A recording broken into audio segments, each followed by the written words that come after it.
오늘 우리에게 주신 하나님의 말씀은 어제에 이어서 요한복음 16장 16절에서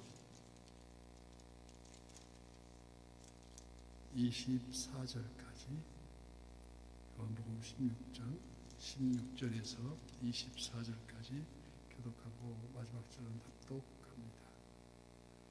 조금 있으면 너희가 나를 보지 못하겠고 또 조금 있으면 나를 보리라 하시니, 제자들 중에서 말하되 우리에게 말씀하신 바 조금 있으면 나를 보지 못하겠고 또 조금 있으면 나를 보리라 하시며 또 내가 아버지께로 가미라 하신 것이 무슨 말씀이냐 하고, 또 말하되 조금 있으면이라 하신 말씀이 무슨 말씀이냐, 무엇을 말씀하시는지 알지 못하노라 하거늘, 예수께서 그 묻고자 함을 아시고 이르시되 내 말이 조금 있으면 나를 보지 못하겠고 또 조금 있으면 나를 보리라 하므로 서로 문의하느니라.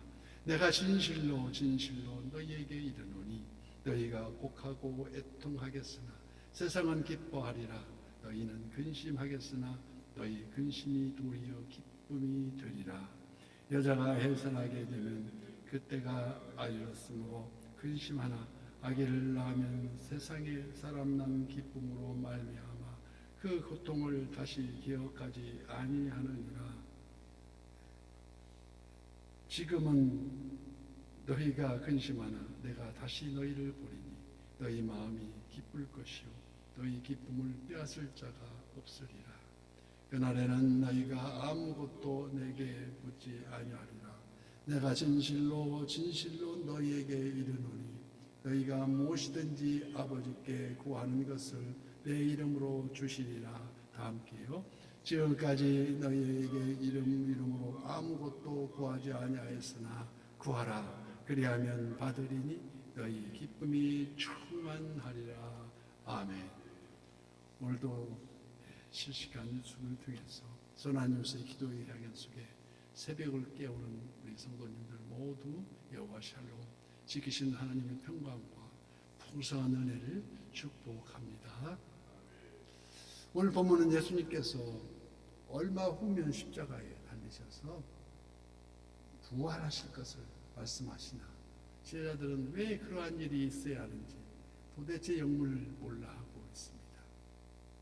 16절 말씀에 조금 있으면 너희가 나를 보지 못하겠고 또 조금 있으면 나를 보리라 하시니, 조금 있으면 너희가 나를 보지 못하겠구라는 말은 잠시 후면 예수님께서 십자가에 달리시는 죽으심이 임박해 있음을 말씀하셨으면 하신 것이며, 또 조금 있으면이라 하면 장사된 지 사흘 만에 죽은 자 가운데서 다시 살아나신다는 말씀이십니다.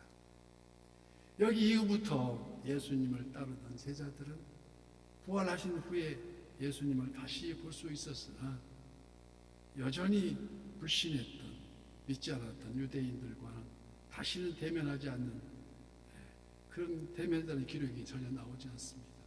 무슨 말씀입니까? 특별한 은혜를 선택받은 사도들만, 성도들만이 부활의 예수님을 만날 수 있었다는 것입니다. 그 한 예를 들어서 창세기 11장에도 하갈과 이스마엘이 아브라함의 가정에서 쫓겨나와서 광야에서 헤맬 때 목이 말라서 샘물이 옆에 있음에도 불구하고 바라볼 수 없기 때문에 목이 말라 가라여 울부짖습니다. 그때 천사가 나타나 저들에게 자비를 베풀어줘서 눈이 열리게 함으로 샘물을 발견해서 물을 마실 수 있었던 기록이 나옵니다. 이처럼 제자들과 막달라 마리아 등 선택받은 자들만이 특별한 은혜로 예수님을 만날 수가 있었다는 것입니다. 그러한 제자들에게 오늘 본문에서 세 가지 고민이 있었습니다. 어떤 고민입니까? 첫째 고민은 조금 있으면 보지 못하겠고 또 조금 있으면 본다는 말이 도대체 무슨 뜻인가? 두 번째 고민은 또 내가 아버지께로 가미라 하시니 무슨 말씀 의미인가? 도대체 모르겠다는 것입니다. 세 번째 의심은 또 말하되 조금 있으면이라 하신 말씀이 무슨 이유인가? 물론 이 모든 질문이 다 십자가 사건 이후에 사실로 깨닫게 되지만 당시 제자들로서는 도무지 짐작할 수 없다는 것이었습니다. 어리둥절하였다는 것입니다. 사실 이미 예수님은 제자들에게 내가 예루살렘에 올라가면 다 이런 일이 다 무슨 과정이 진행되려는 것을 미리 몇 번씩을 언급한 바 있지만 도무지 관심 밖의 일이라 전혀 머리에 두지도 않고 염두에 두지 않았습니다. 그래서 이런 신학적으로 이를 두고 인간의 불완전성이라고 우리가 명명합니다. 그래서 완전하지 못하기 때문에 인간의 지성과 성자 예수님의 지성과는 전혀 차원이 다르다는 말입니다. 그러므로 인간의 지성만으로는 하나님이 하시는 오묘한 진리를 깨달을 수 없고 오직 지혜의 성령님이 임하셔야만이 함께 하실 때 알알이 열매 맺어서 성화의 길을 매일매일의 길을 새벽 기도의 공건탑을 쌓을 수가 있다는 것입니다. 그래서 본문 19절 말씀에 예수께서 그 묻고자 함을 아시고 이르시되 내 말이 조금 있으면 나를 보지 못하겠고 또 조금 있으면 나를 보리라 하므로 서로 문의하느냐. 내가 진실로 너희에게 이르노니 너희는 곡하고에 통하겠으나 세상은 기뻐하리라. 너희는 근심하겠으나 너희 근심이 도리어 기쁨이 되리라 말씀하십니다.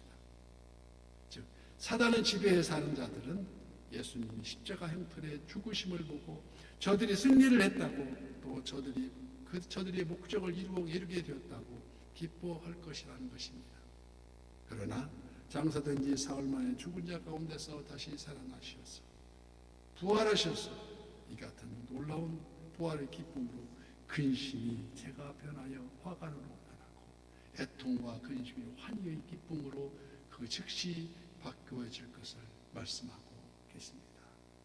그 기쁨을 비유하여서 21절 말씀에 여자가 해산하게 되면 그때가 이르렀으므로 근심하나 아기를 낳으면 세상에 사람 난 기쁨으로 그 말미암아 그 고통을 다시 기억하지 아니하겠느냐고 말씀하십니다. 잉태한 엄마가 해산날이 다가오면 자연 근심하며 분만할 때 심히 고통스러우나 위험의 고비를 넘기고 나면 몸이 가벼워지고 세상에 사람 난 기쁨으로 그 고통을 잊게 된다는 것입니다. 그 어렵던 저희 어린 시절 저희 엄마들은 보통 10명 적게 나면 5명, 6명까지 아이를 낳아 키우는데 요즘 엄마들은 하나 낳기도 버겁다는 것이 아닙니까? 오직하면 우리는 그 동요에서 기찻길로 막살이 아기 잘도 단다. 기차가 지나면 아기들이 막 떼를 모여서 손을 흔들고 그러지 않습니까?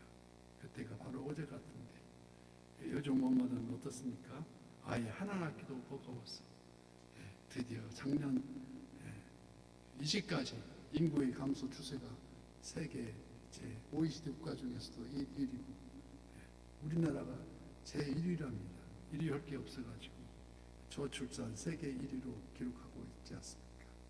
22절 말씀 지금은 너희가 근심하나 내가 다시 너희를 보리니 마치 해산하여 새 생명을 아는 그 기쁨은 어느 누구도 빼앗길 자가 없다는 것입니다. 죽음을 이기신 부활하신 우리 예수님께서 음부의 권세를 이기시고 한 생명을 천하보다도 더 귀하게 여기시는 그 구원의 복음을 위해서 이렇게 부활에 대한 23절 말씀 그날에는 너희가 아무것도 내게 묻지 아니하리라고 말씀하십니다. 왜냐하면 너희가 직접 부활의 현장에서 성자 하나님의 정체성을 분명히 바라봄으로써 더 이상 의심하지 않을 것이기 때문입니다. 누구나 성경의 진리에 대해서 의심하고 깨달아야 할 부분이 많겠지만 평소 말씀대로 직접 부활하셔서 하나님의 독생 성자의 그 성자이심을 확증하시는 그 역사적 사건 이는 바로 영생의 구주 되심의 초의 의심이 될 수가 없다는 것입니다. 그래서 본문 24절 말씀에 지금까지는 너희가 내 이름으로 아무것도 구하지 아니하였으나 구하라 그리하면 받으리니 너희 기쁨이 충만하리라 말씀하십니다. 어떤 것을 구하든지 예수님의 이름으로 구하면 하나님께서 주시겠다는 말씀입니다. 텔레스타이 다 이루었다고 말씀하신 우리 주님, 하나님과 인간 사이에 완전한 중보자가 되시고 불길 같은 우리 주의 성령 간구하시는 우리에게 지금 강림하셔서 영광 보여주소서 기도하면서 성령의 임하사 우리 영의 소원을 만족하게 하시라고 이 새벽도 우리의 소원을 우리가 다 이룰 줄 믿습니다. 그러므로 우리는 오늘도 새벽을 깨우면서 오만 잡동사니 근심 걱정은 도대체 다 떨쳐버리고 성령의 도우심과 오로지 기도에 힘쓸 때 구하라 그리하면 받으리니 너희 기쁨이 충만하리라 말씀하십니다.